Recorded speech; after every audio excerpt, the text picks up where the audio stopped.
Into the night, Keith.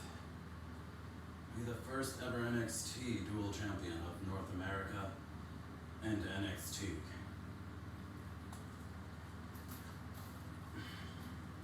Until July 22nd, where Keith no longer chose to defend this and relinquish it for other NXT talent so that they have an opportunity just like he did, in a very Keithley fashion. Hi everyone, I'm Chris. Welcome to this week's NXT review, July 22nd, 2020.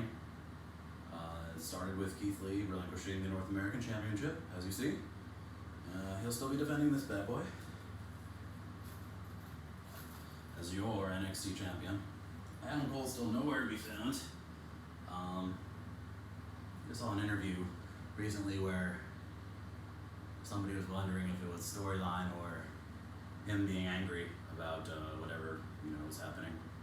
But in either case, yeah, that was the opening of NXT. Basically, this will spawn a series of triple threat matches.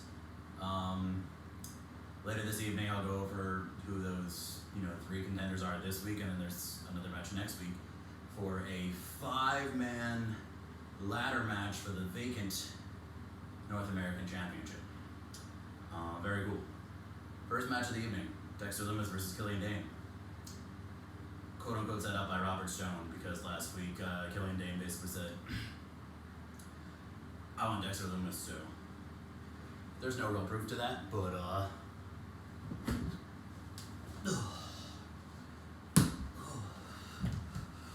maybe this is easier.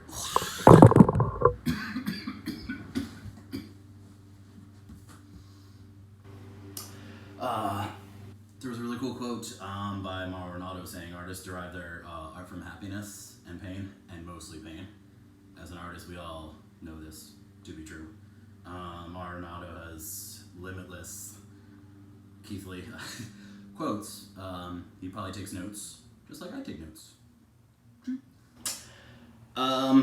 Yeah, this match was really interesting. He basically, Dexter Loomis is, as you know, is really creepy. He does like the crawling just with his knuckles.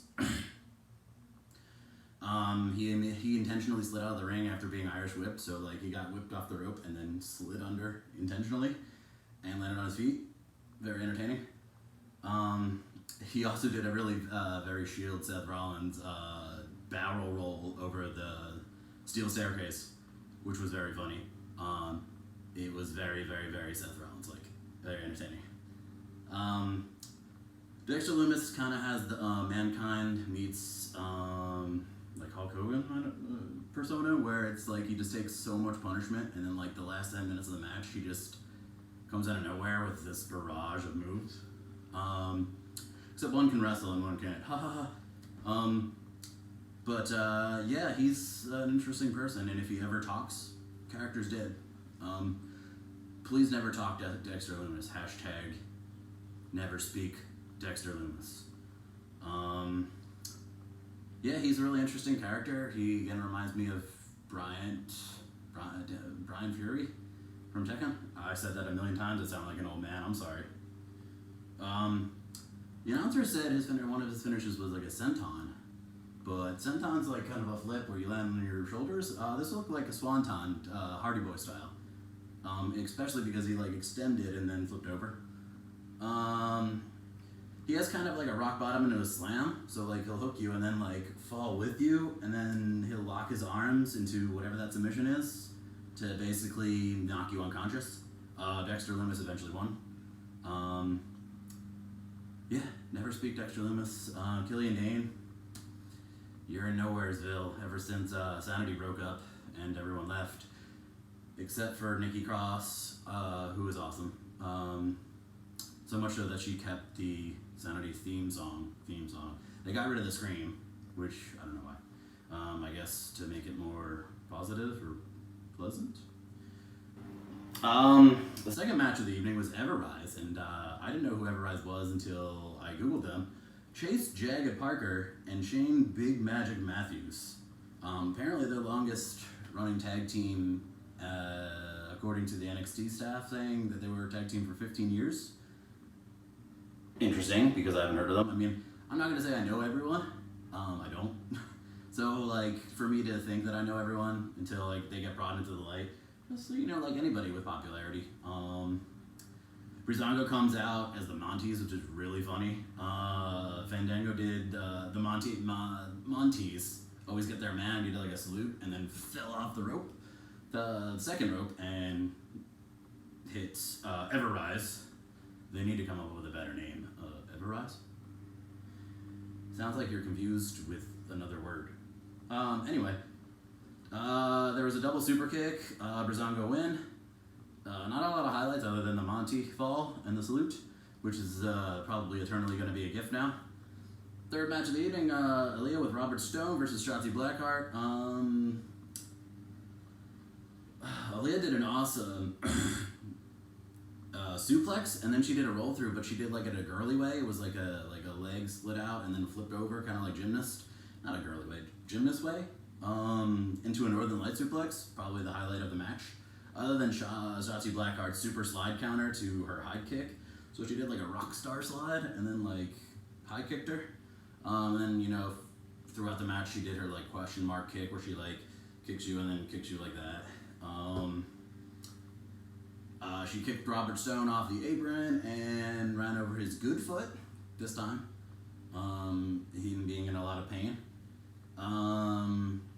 Shotzi finished Aaliyah off with a diving senton, which actually was a diving senton, contrary to popular belief earlier when the announcer said something about a senton and it was clearly a swanton bomb.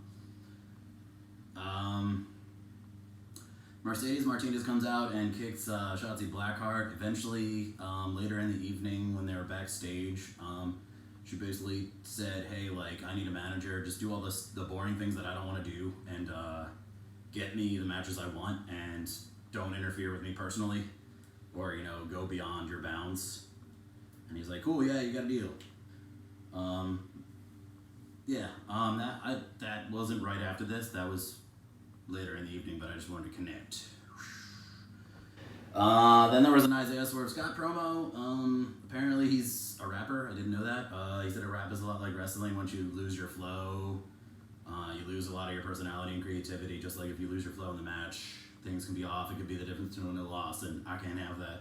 And basically challenging Santos Escobar to a Cruiserweight Championship match, it seems like, because he said he was the only person that beat him, which is true, I guess. Yeah, true. Definitely wants to revamp the Cruiserweight division by beating Santos Escobar, I'm sorry. So the fourth match of the evening was the triple threat match that I mentioned earlier. Roderick Strong, Johnny Gargano, and Bronson Reed. Battle of the Beards. So you have Roderick Strong with I just shaved last week look. Johnny Gargano with like I didn't shave for 3 weeks, and then the Bronson Reed, which is like I didn't shave for 2 months. So it's like small, medium, large, and then like kind of literally, because like Johnny's okay. So the only difference is Johnny's like not the medium, Johnny's the small, and Roderick Strong's the medium. Okay, that's fine. There was tons of double bumps for Bronson Reed.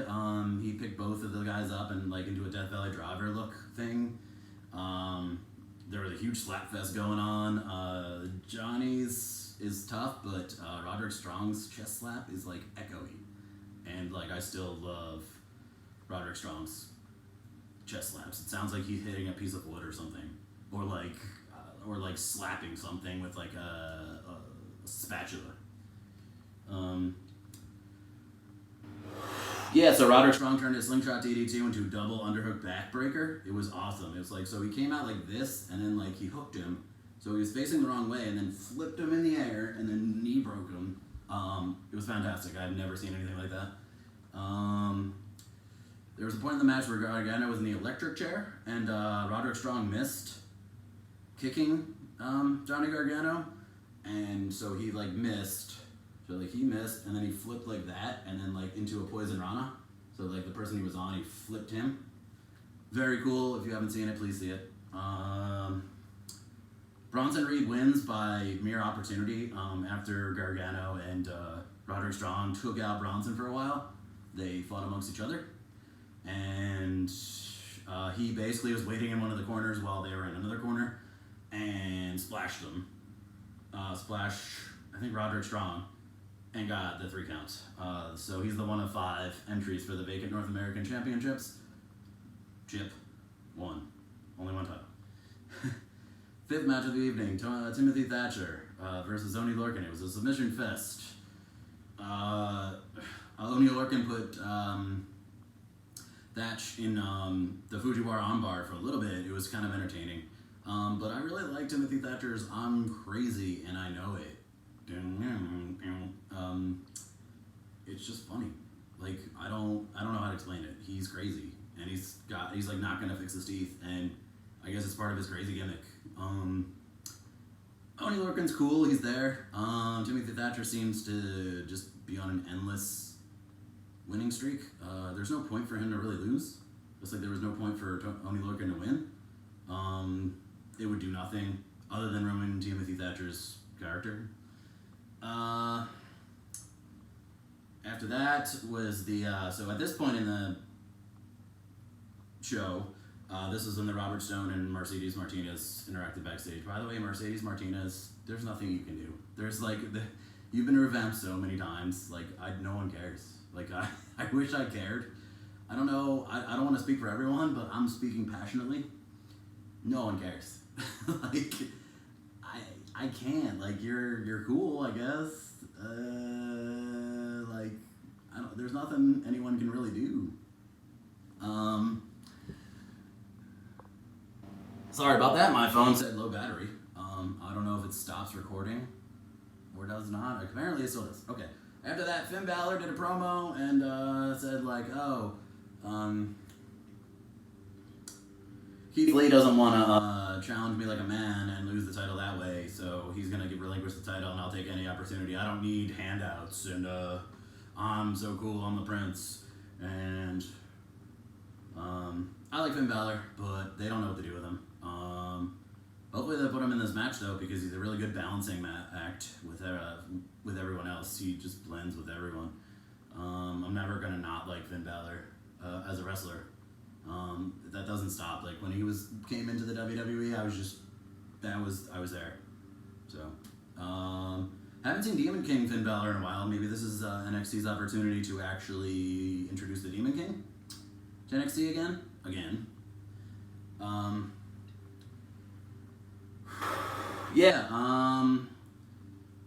Next week the triple threat match is Dexter Loomis versus Timothy Thatcher versus Finn Balor. My prediction is either Loomis or Balor. Timothy Thatcher has nothing to gain for this.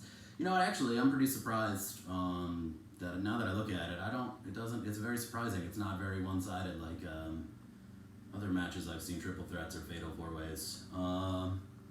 6th match of the evening, Dominic Dijakovic versus Karrion Kross.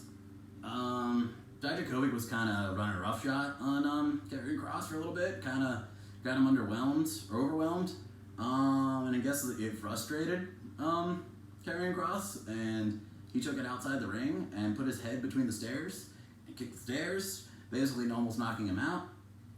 Dragged him back into the ring, could have taken the count out, didn't want to do that. He's all about the theatrics. TikTok. Keith Lee comes out to support his friend. Basically, he forces Keith Lee to watch as he chokes him out and hits him in the face, like roundhouses him, haymakers him several times. And Dijakovic's like, no, this is on me. Yes, it's on me. Yeah, like his eyes are rolling on the back of his head, kind of like Rocky, where he's like, I'm gonna die if you don't throw in the towel. We're just throwing the towel, man. Yeah, that kind of story. Telling Keith not to stop the match. He basically puts him out and they have a stare down.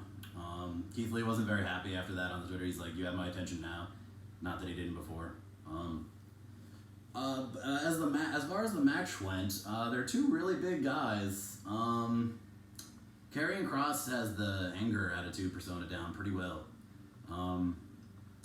But again, if he loses, the storyline's dead with it. Fortunately for Dominic Dijakovic, that puts him at a loss. He'll bounce back. He always does. He's a very athletic big man. Karrion Kross is just a bruiser, a bully. He's like a bigger version of Taz. Yeah, I would say a bigger version of Taz mixed with, I mean, I can't think of anything off the top of my head right now, but what do you guys think? Karrion Kross is entertaining, to say the least. I don't know if he's like amazing at wrestling, but he's entertaining, and either you're entertaining, really good at wrestling, a very rare combination of both, or one or the other. Usually you guys know there's like little bits and pieces where you fit in. Like look at Breezango, they're just funny. They're good wrestlers. They're funny, there's a place. R-Truth. I don't know why he's not 24/7 champion anymore. I was very upset about that. Sorry to go off NXT rant, but he should be 24/7 champion forever, kind of like Crash Holly back in the day. Character over wrestling, but R-Truth can wrestle. So he's got both. Alright, that was a huge rant off of story. Anyway, that concludes today's review of NXT. It's getting really long. I apologize, everyone. More opinion today, so maybe some feedback would be nice. Anything. Sorry I posted this so late. You guys have a good weekend.